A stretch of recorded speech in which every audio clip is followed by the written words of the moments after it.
Veja só, pessoal. Saiu o Boletim Focus de hoje, né? Toda segunda esse dado sai e eu trago aqui para vocês toda segunda para a gente discutir o futuro da Selic, o futuro da taxa de juros. E temos uma notícia muito boa, cara. Qual é a notícia? É que a Selic cai pela primeira vez no ano na projeção. Cara, isso é muito bom, muito bom. Veja, aqui a gente vê a Selic que já estava há muitas semanas em 12,25 e parecia que ia ficar só isso e breu, né? Que beleza, já é uma queda, mas a gente queria bem mais, né? Ah, Luan, mas só caiu 0, não sei. Mas caiu, mas caiu. O que importa é que caiu. Luan, mas a taxa é muito alta ainda, 12,13. Vamos combinar uma coisa? Vamos enxergar o copo meio cheio e não meio vazio, tá? Senão a gente fica sempre nessa eterna paranoia de que tá tudo ruim, tá tudo uma desgraça. Vamos olhar. Mesmo no lado negativo, a gente consegue achar algo positivo. E algo positivo é que finalmente o mercado cedeu e diminuiu mais um pouquinho, tá? Mais um pouquinho. Diminuiu também a perspectiva do dólar, que estava em 5,50 já tinha algumas semanas, né? Há pelo menos 4 semanas, eu não sei quantas semanas antes disso também, mas estava em 5,50, gente.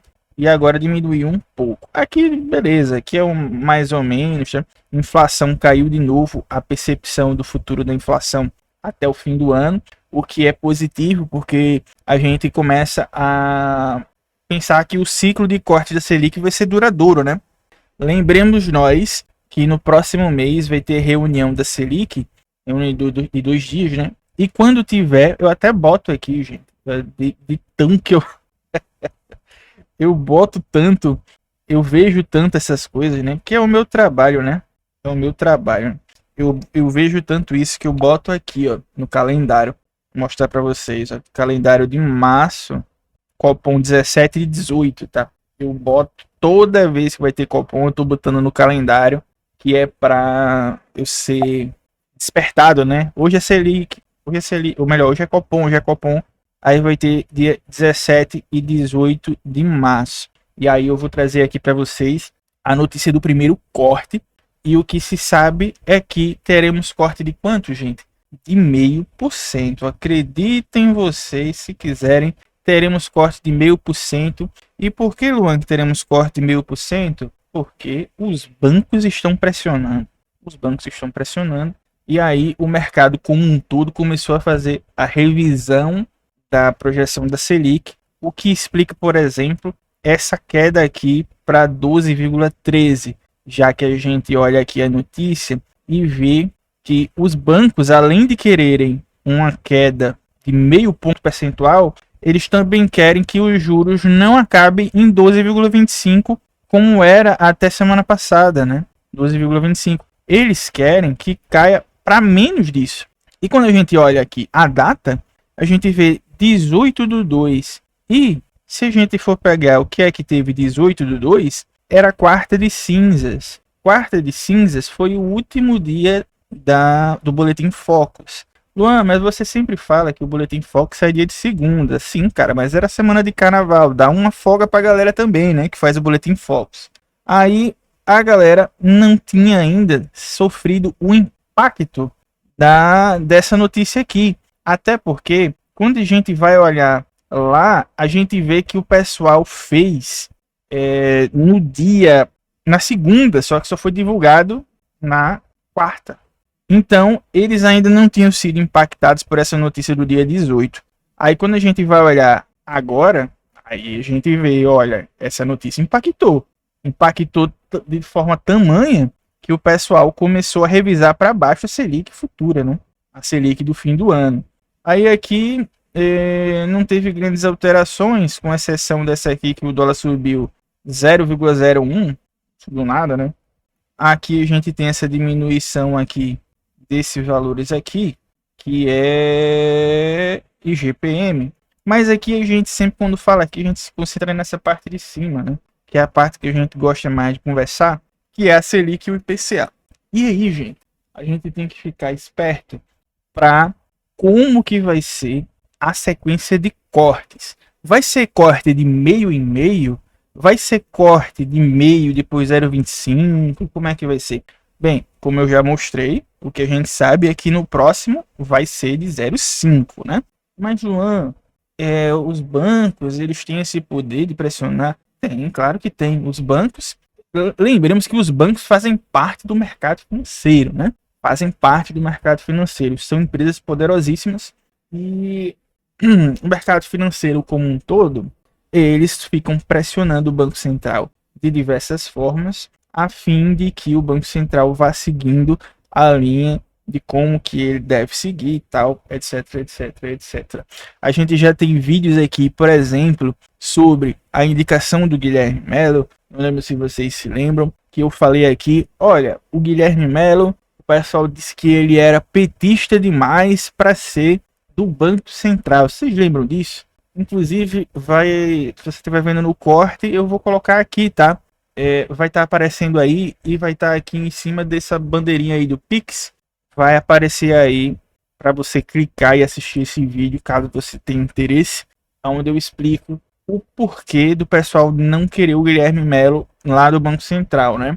Começaram lá a chamar o cara de militante, é um militante petista, é o cara que quer derrubar os juros e tal. Só que aquele negócio, eles agora querem derrubar os juros, né? Tem os motivos deles e tal. Só que eles querem no tempo deles, né? Eles acham que se o Guilherme Melo entrar, o Guilherme Melo pode ser que queira derrubar num solavanco. E obviamente o Guilherme Melo não é maluco a esse ponto. Só que aí é aquela histeria maluca, é aquela histeria que o pessoal trata como se tudo fosse o apocalipse, como se tudo fosse acabar amanhã, mas obviamente que o Guilherme Melo não é nenhum irresponsável, tá? O Guilherme Melo é um cara centrado e ele jamais faria isso. Tanto é que ele está fazendo um ótimo trabalho na secretaria lá com o Fernando Haddad, né? É o número 2, né? O número 1 lá é o Dário Durigan, né? Que vai ser o novo ministro, provavelmente, tá? Eu também não tenho certeza. Mas tudo indica que o Dário Durigan vai ser o novo ministro da Fazenda e o Guilherme Melo provavelmente vai ser o novo presidentão, né? Mas quem sabe, né? Um novo presidente, porque a minha suspeita, posso estar muito errado. Me cobrem aí no futuro. Já pensou se eu acerto uma dessa? Mas a minha suspeita é que o Haddad, ele quer deixar a sementinha para futuramente o Guilherme Melo ser o presidente do Banco Central. Tá certo? O Galípolo, ele é um ótimo presidente. Eu assino embaixo. Ele cumpre um bom papel. Um ótimo papel, por exemplo, que ele faz é de fazer o trabalho dele caladinho. Ele só fala quando tem que falar. Ele não fica dando 1000 entrevistas como o Campos Neto fazia para influenciar todo esse coreto aí. Boa noite, Dorovares, como é que você tá, meu companheiro? E aí a gente vê, vou mandar essa pedrada aqui, hein? Pegar a bola de cristal aqui, ó. Bola de cristal aqui flutuando na minha frente. Eu estou profetizando aqui, ó. Guilherme Melo vai virar presidente do Banco Central. Eu aí, obviamente que eu tô brincando, né? Eu não vou arriscar aí nada para dizer vai ser presidente. Não, mas seria excelente, né, cara, se ele fosse presidente, né? Não que o Galípolo não seja um bom presidente, ele é sim um bom presidente. Só que o Guilherme Melo seria aí um presidente que, vamos pensar o seguinte, o Galípolo é o cara mais comedido e que era o cara certo para o momento, que precisaria de um cara mais pé no chão, que o mercado confiasse mais e que faria uma transição para um futuro Guilherme Melo que seria um cara mais solto. A gente pode pensar nisso, quem sabe, sonhar é de graça, mas o Galípolo é bom, tá? Boa noite, Vitor. Tô sendo aqui pro Guilherme Melo no Banco Central também, cara. O Galípolo tem um baita jogo de cintura, demais, cara. O Galípolo é muito bom, tá? Eu não tô falando assim, só para não ficar parecendo que eu tô jogando contra o Galípolo de forma alguma, tá? Eu acho que o Galípolo é um ótimo presidente do Banco Central, mas eu penso que não é à toa que o Haddad quer botar o Guilherme Melo como diretor do Banco Central, né, gente? Ele quer botar um cara lá que tem algum poder de influência sobre algumas decisões e que ele influencie lá nas próximas decisões de Selic, etc, etc, etc. E também dá uma experiência para o cara, porque de todo mundo que está lá, se você for pensar qual é o único nome que você vai lembrar hoje, Galípolo. Ninguém sabe mais o nome de ninguém. Ninguém sabe. Mas vai saber o do Guilherme Melo. Vai saber o nome do Guilherme Melo. Só temos opções boas para o Banco Central? Olha, tem outro cara que agora eu esqueci o nome. Foi mal, perdão. Mas é um cara que o Haddad disse que tem confiança, que ele é um professor lá de Cambridge e que é professor de cátedra e tal. Então, se o Haddad disse que ele é bom, eu confio, tá? Da mesma forma que ele disse que o Galípolo era bom e ele é mesmo, né? Tá liberado sonhar a partir de 2030, Haddad presidente, Galípolo ministro e Guilherme presidente do Banco Central. Seria um sonho? Estaria eu sonhando acordado? Nunca se sabe, né? Nunca se sabe. Veja, o Galípolo, ministro da Fazenda, seria uma baita de uma pedrada, né? Uma baita de uma pedrada, porque assim, veja, o mercado, o cara é bom, o cara é heterodoxo, o cara é de esquerda, e seria um cara que o mercado confiaria, porque ele tá agindo de forma ponderada ali no Banco Central e tal, sem maiores alardes. Tu imagina botar um cara desse futuramente como ministro da Fazenda? Ia ser bem recebido, ia ser bem recebido. Que bom, cara, só gente braba. É gente da maior qualidade, gente. Pode confiar. E o Guilherme Melo, lembremos que o Guilherme Melo é professor da Unicamp, tá? Ele é da escola da Unicamp. Quando eu falo escola da Unicamp, eu falo assim, escola de pensamento, né? Porque pô, eu sempre confundo se é com viu ou com veio. Caramba, que merda. Acabou um consenso, o pessoal chamando de que tem a escola de pensamento econômico da Unicamp. Então ele é dessa geração, tá? Ela é exato, é desenvolvimentista e tal. Ele é, obviamente, né, gente? Lembremos que não é porque o cara é da Unicamp, é desenvolvimentista, que ele vai chegar lá e vai fazer acontecer, tá? Não é assim. Se fosse assim, o Galípolo também fazia. Não, ele não é da Unicamp, né? Mas o Galípolo, ele é heterodoxo pra caramba, né? Ele é tradição heterodoxa, daquelas keynesiano raiz, pô. E ele não tem poderes mágicos, né? Vamos pensar isso? Galípolo não tem poderes mágicos, da mesma forma que o Guilherme Melo também não vai ter.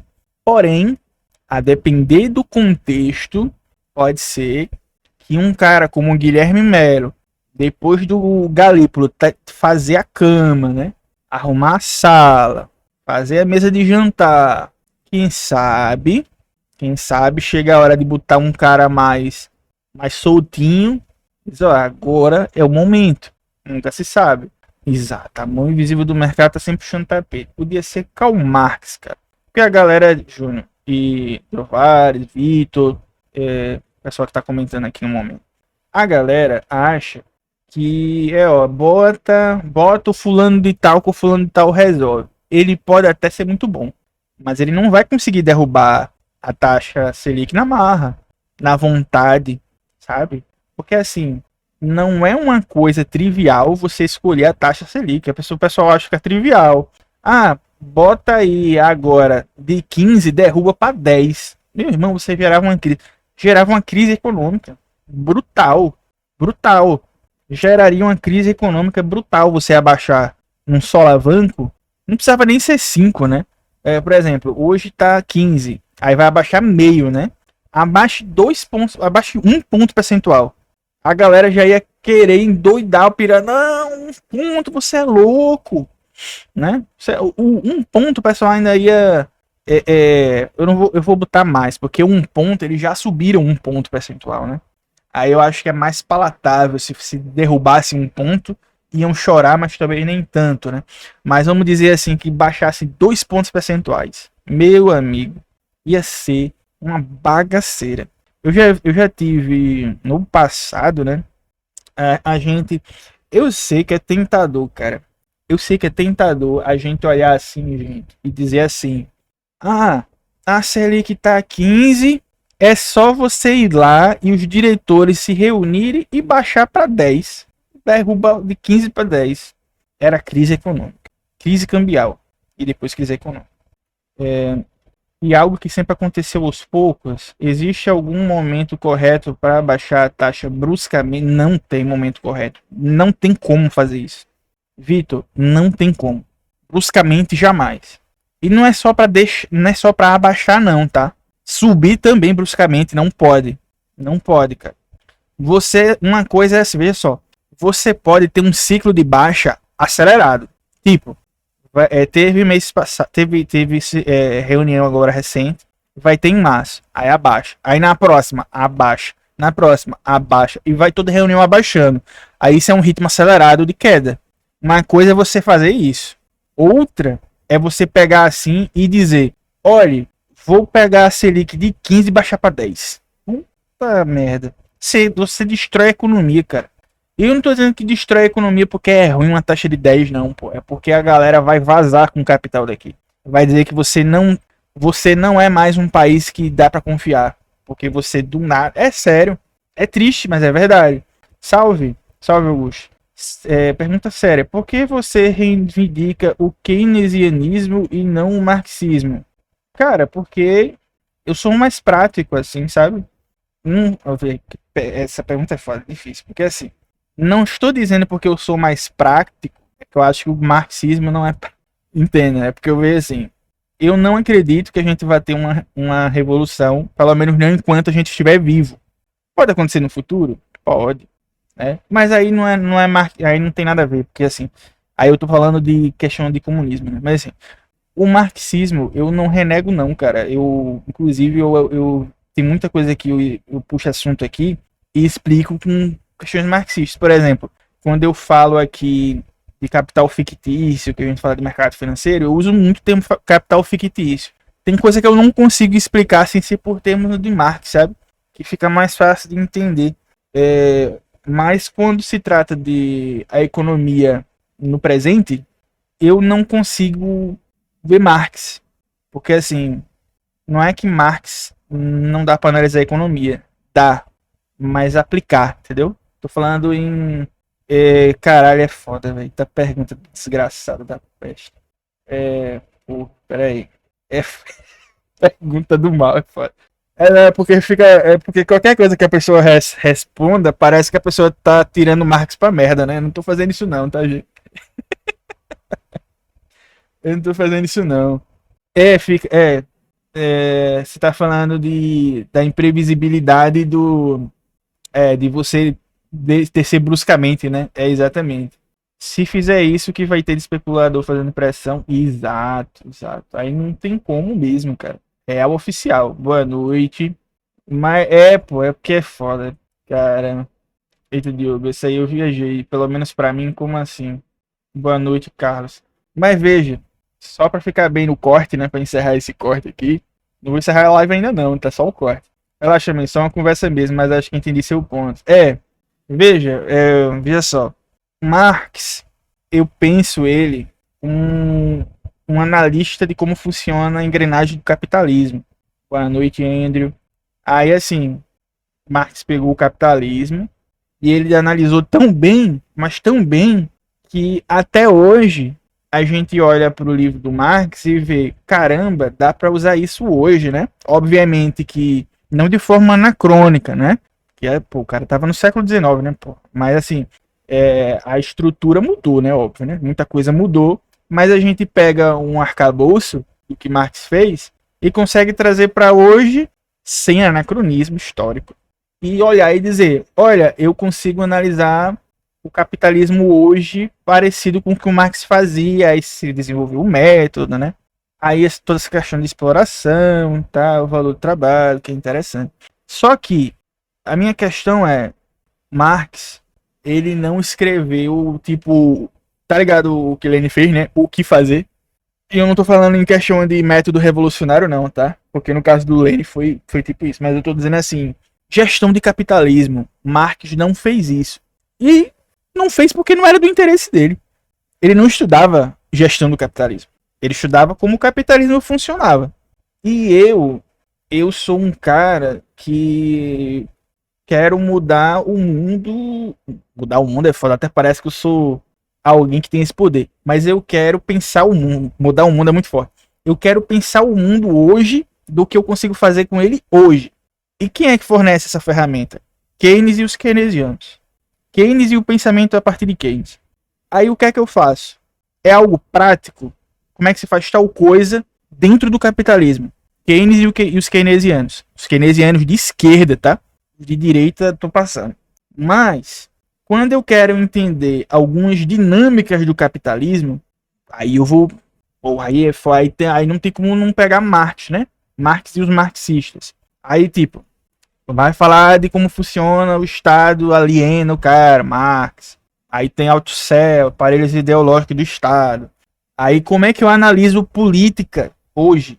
Pensamento de economia política, como o Estado funciona politicamente. Eu uso Poulantzas. Nikos Poulantzas. Não tem. Ah, tá. Pensei, eu li errado. Tem keynesiano de direita, é o que mais tem. O, o keynesianismo, depois que aconteceu lá, né? O pensamento keynesiano seguiu, aí se dividiu em duas vertentes: os de esquerda e os de direita. Os de direita a gente chama de neo-keynesiano, os novos keynesianos, e o de esquerda a gente chama de pós-keynesianos. Aí, basicamente assim que divide. E quando a galera. Aí assim, geralmente todo mundo fala keynesiano, é keynesiano, é keynesiano. Aí fica parecendo que é tudo uma coisa só, né? Eu falo que eu sou só keynesiano porque se eu falar, eu sou pós-keynesiano, aí vai ficar meio estranho, né? Aí a pessoa vai ter que ficar, mas o que é como assim pós-keynesiano? É mais fácil dizer que é keynesiano. A parte de política em Marx é melhor, eu acho. É melhor. Até porque em Keynes não tem política. Parte política, não. Assim, não que ele não falar, assim, bem rudimentar, né?